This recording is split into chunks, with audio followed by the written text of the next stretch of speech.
So recently, a lot of people have been asking me to try out actual new games that are hardcore and similar to Deboken on Roblox, and I actually got DM'd this game that I actually tried years ago, and I decided, yo, let me make a video on it again because, like I said, I did make a video on it 3 years ago, so here's how I went when I tried it solo.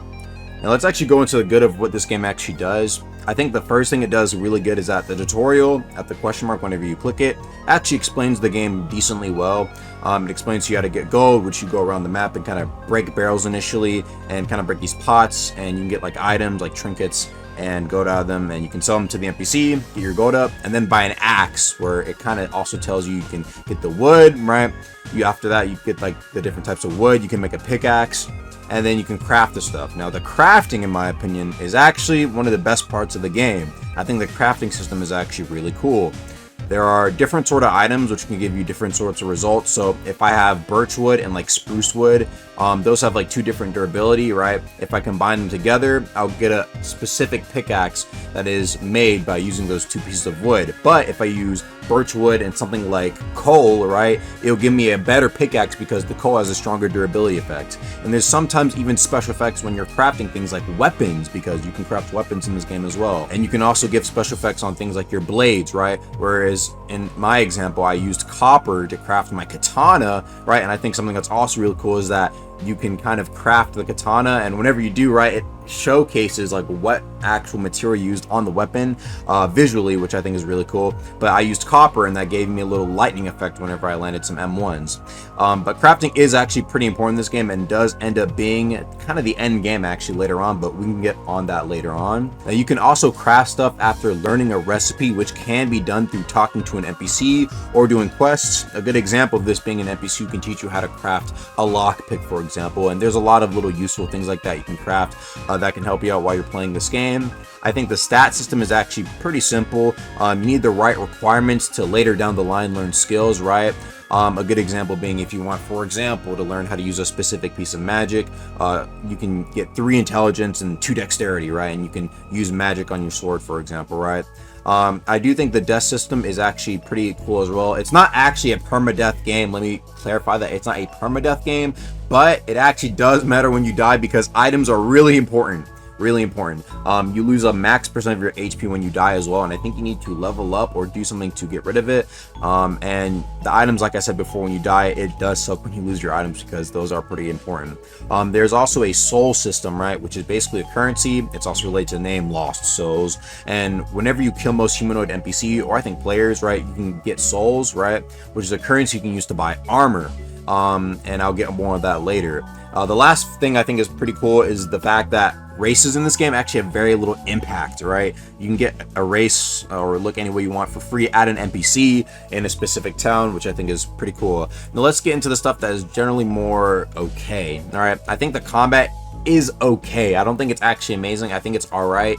It's not super refined or really deep like Deboken in my opinion, but I think it's enough to work with and enjoy, right? It's a parry based system with posture where if you like tap F, it kind of goes into a block afterwards, similar to Deep, right?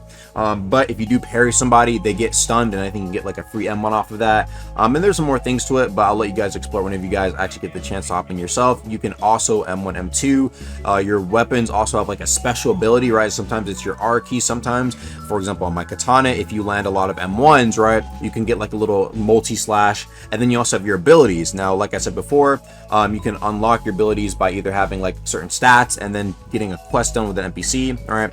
And that is how you get a lot of your skills in this game, through quests. You can also pay gold to unlock them, like how I unlocked this ability called Slash, right? Now, you can also do combos, right, with these different weapons, which I think is pretty cool. Actually, I'll put that in the cool section. And this makes each weapon actually feel a good bit different to use. But I also feel like there's some inherent flaws with the combat as well. Like, for example, if you start to run into someone who's just running away, it feels damn near impossible to catch up to players. I don't know if there's even a system where like you're slowed if you're low on HP, because it doesn't feel like it for sure. I was like actually just, you know, doing a quest in this town. I got jumped by this random ass dude. I'm like, dude, man, okay, let's run up, bro.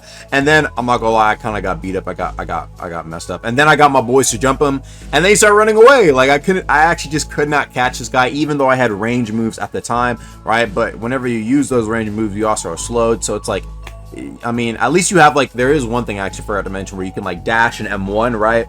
but even then it's generally really difficult to catch up to runners, which is kind of annoying. And just in general, movement isn't really that crazy. There's not really a cool parkour system or something you can master to get better at movement. There's no sliding, wall climbing, wall jumping, nothing really like that. You just have your roll, your run, your dash M1, and then you can also climb up on ledges. Besides that, I don't think there's really much else. Then there's also lock picking, which is alright. You just have to press the buttons in the right order before the timer ends. Nothing too crazy there. And now let's actually talk about the armor. Now I feel like whenever you initially look at the armor, it feels like it does a lot. I actually looked on the Trello and it kind of adds a little something. I think it would be I think it would have been really nice if the armor had a lot more involvement in the combat, or just a little more in general, or it could be crafted similar to weapons with different effects if you use different materials. I think that was a big miss there. Now for the PvE enjoyers, I know this is a big one for some of you guys. I think the PvE combat is alright. I think it's a little bit one of the weaker points. Most NPCs you fight in the game are humanoid, and some of them can actually be initially challenging, but you can also kind of eventually get into a flow and know how to infinite stun them most of the time. There are technically some monsters, right, if you count like the elementals or like the golem, but they're still humanoid, right? There's no unique looking mobs similar to that of like the shark or a lionfish like in Deep Ocean. So if you're looking for that, you're probably going to be disappointed. Also the magic system, I didn't really look too much into the magic system, but it seemed alright.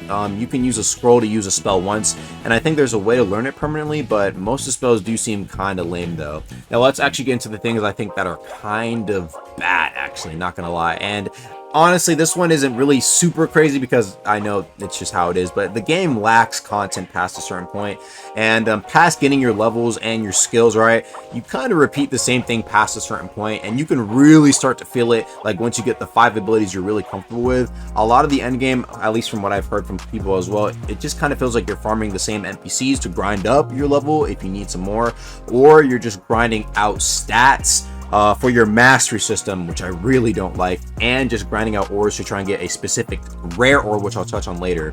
Now the mastery system I think is actually pretty boring. I don't really like it that much. By the time you're finished with like the game's content and you kind of gone through a lot of the quests, got your base class skills, you will really only have like a level or two in most of your mastery stats, like mining, foraging, all that sort of stuff. Now this does just like improve the rate at which you're able to mine or get stuff, but sometimes that will eventually become really important later on, especially the ore mining part, and so I think it just ends up being really boring, and it kind of sucks that you kind of finish out all the combat related stuff before you start really getting to having some cool mastery stuff. And I think the thing that actually kind of saves it though is, thank goodness, there is no requirement to actually like mine ores in terms of the mastery. Like if you're trying to mine something like hellstone or gold, you don't need like a mastery of 3 to mine it, which I think saves the game so much. I'm super thankful they don't have that.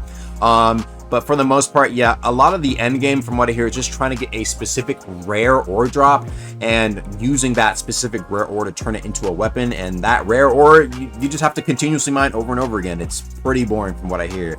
Now let's actually get into probably the toughest part whenever I heard about this game and what is going to happen to the game in the future is actually, yeah, the game's future and what the dev is doing. I heard that the game apparently has not been worked on for like a year, besides bug fixes and whatnot.